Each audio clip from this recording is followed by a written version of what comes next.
Dunia bola sepak negara kehilangan seorang lagi legendanya dengan pemergian Khalid Ali yang meninggal dunia pada usia 66 tahun petang tadi. Allahyarham menghembuskan nafas terakhir sekitar jam 3 petang di Pusat Perubatan Universiti Melaya PPUM setelah hampir setahun bertarung dengan penyakit kanser paru-paru.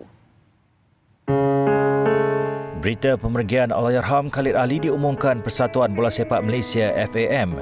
Sebelum ini, Khalid disahkan mengidap kanser paru-paru tahap 4 sejak Mac tahun lalu, menyebabkan tahap kesihatannya mula merosot dan perlu menjalani rawatan berkala. Kehilangan Khalid amat dirasai pelbagai lapisan generasi bola sepak kerana beliau sering memberikan pandangan kritis berkaitan sukan popular negara itu di media-media utama tanah air. Namun bagi penggemar bola sepak di era 70 dan 80-an, berita kehilangan ini diterima penuh sayu kerana Allahyarham Khalid adalah ikon sensasi Selangor dan skuad kebangsaan Harimau Melaya. Bekas pertahanan kental itu menjadi tonggak elit pasukan Merah Kuning di zaman kemuncaknya dan membantu Selangor memenangi banyak kejuaraan domestik. Allahyarham kemudian diserap ke skuad kebangsaan bermula 1977 sehingga 1985 dan pencapaian terbaiknya adalah membantu Malaysia layak ke Sukan Olimpik Moskow pada 1980. Sepanjang saingan kelayakan, Khalid menyumbang 6 jaringan namun beliau hampa apabila Malaysia tidak beraksi di pusingan akhir kerana memboikot pencerobohan kesatuan Soviet ke atas Afghanistan. Selepas besar dari bola sepak, Allahyarham lebih banyak memainkan peranan di belakang tabir. Sehinggalah dikenali sebagai pemerhati yang lantang menyuarakan apa yang dirasakannya penting bagi kemajuan bola sepak negara. Kontroversi tidak lekang dalam setiap pandangannya, namun semua yang disuarakan beliau adalah demi memartabatkan bola sepak negara ke tahap yang sepatutnya.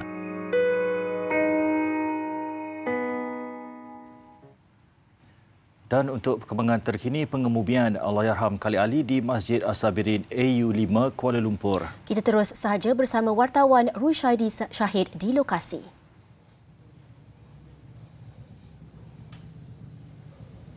Baik, terima kasih Anas dan Nadia. Apa yang boleh saya kongsikan pada ketika ini di Masjid As-Sabirin ini, jenazah Allahyarham Khalid Ali tiba di Masjid As-Sabirin ini dari Pusat Perubatan Universiti Melaya pada waktu asar petang tadi. Dan ketika ini jemaah sudah selesai menyempurnakan solat maghrib dan sedang bersiap sedia untuk melaksanakan solat jenazah. Dan saya difahamkan juga selepas selesai solat isyak, solat jenazah dan tahlil ringkas akan dilakukan di sini.